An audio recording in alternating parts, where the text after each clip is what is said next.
कुनी हाथरे बड़ कमाल जल वायु और सौरशक्ति रे चलुथुबा स्वतंत्र साइकेल उद्भावन करिसेंती केन्दुझर जिलार कुनी वैज्ञानिक विश्वबंधु ओझा। कुहाजाय आजिर शिशु कालीर भविष्यत। तुलसी दुई पत्रु बासिला परी तृतीय श्रेणी ही तांकर प्रतिभा प्रस्फुटित होइथिला। पिला बेलू से गवेषणा मनस्क सबुबेले किछि नुआ करिवार आशारे से व्यस्त थांती। नवम श्रेणी रे पाठ पढ़ुथुबा विश्वबंधु एबे स्वतंत्र साइकेल तैयारी करी सारा राज्य रे प्रशंसा साउंटुछंती।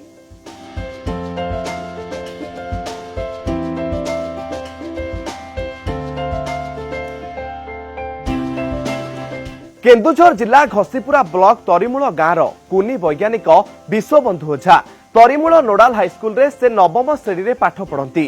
अल्प बयसरू बड़ करिश्मा देखाउछंती विश्वबंधु। गत वर्ष पानी रे चालुथुबा कार तैयारी करी जिला स्तर रे प्रशंसित होइथिबा विश्वबंधु एबे तैयारी करिसंती एक स्वतंत्र साइकेल।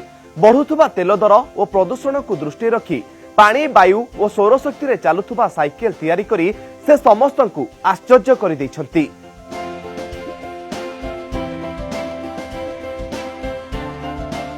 मु जो साइकेल उद्भावन करद्वारा आमर जो मार्केट को आमर बर्तमान आसी बैटेरी चालित साइकेल यह 40 किलोमीटर पाखापाखि गलापर यह चार्ज सरी जाऊँगी किंतु मु जो प्रकल्प बाहर कर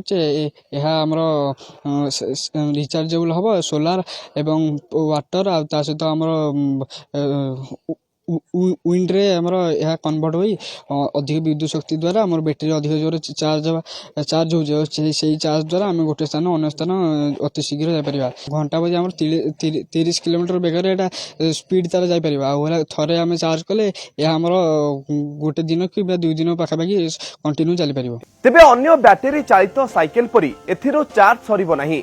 साइकेल चालुथुबा अवस्था रे पानी पवन और सौरशक्ति सहायता रे आपे आपे चार्ज हेबो और गतिशील हेबो।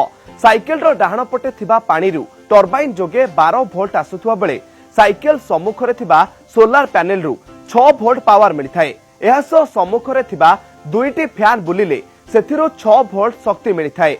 आ एही परी भाबे 24 वोल्ट बैटरी रे कुनी वैज्ञानिक विश्वबंधु को साइकेल चालुछि।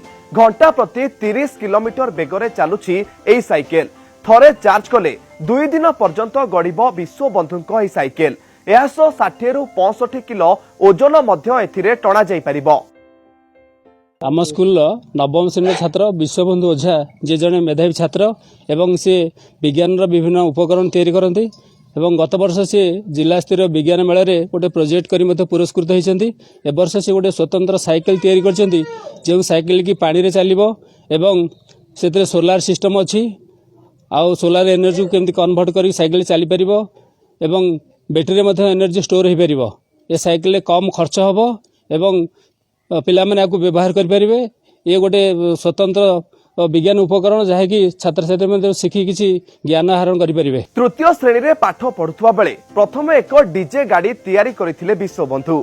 अवसर समय रे निज घरे से एक प्रयोगशाला तैयारी करिसंती।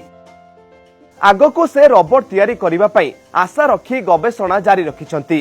तांको बापा कहंती गवेषणा एक जीवन व्यापी प्रक्रिया। आगामी दिन में विश्वबंधुको गवेषणा मनोवृत्ति जारी रहू एवं देशर कल्याण पई से किछि उद्भावन करू बोली इच्छा प्रकाश करिसंती विश्वबंधुको बापा। विभिन्न एनर्जी को गोटे जगह एकत्रित करी आमे जदि गोटे साइकेल करि परिबा। वर्तमान समय जेमति पेट्रोल डीजेल प्रदूषण बढ़ुची एवं रेट भी बहुत कहूची आमे एमति गोटे रिन्यूएबल एनर्जी जोटा कि सोलार सिस्टम विंड एनर्जी एवं टर्बाइन जल को लेकिन एटा को मिसई कि से गवेषणा सब रहे किंतु उत्साहित करी जे आगामी दिन ता भीतर थिबा जो गवेषणा और मनोवृत्ति आहुरी अधिक हेउ विश्वर कल्याण हो समाज कल्याण पाई से ताको विनियोग करू अर्थ पाई नुहे एवं जदि महाकाश विज्ञान दिगरे से आग्रह प्रकाश करिवो स्वाभाविक भाव में आम बेसी दिए खुशी हबु। तेबे कुनी बयसरे विश्वबंधुको एभली कार्य तांकु एक भिन्न परिचय देछि। एइभली किछि भिन्न भिन्न खबर पाई देखुथांतु कनक न्यूज। नमस्कार।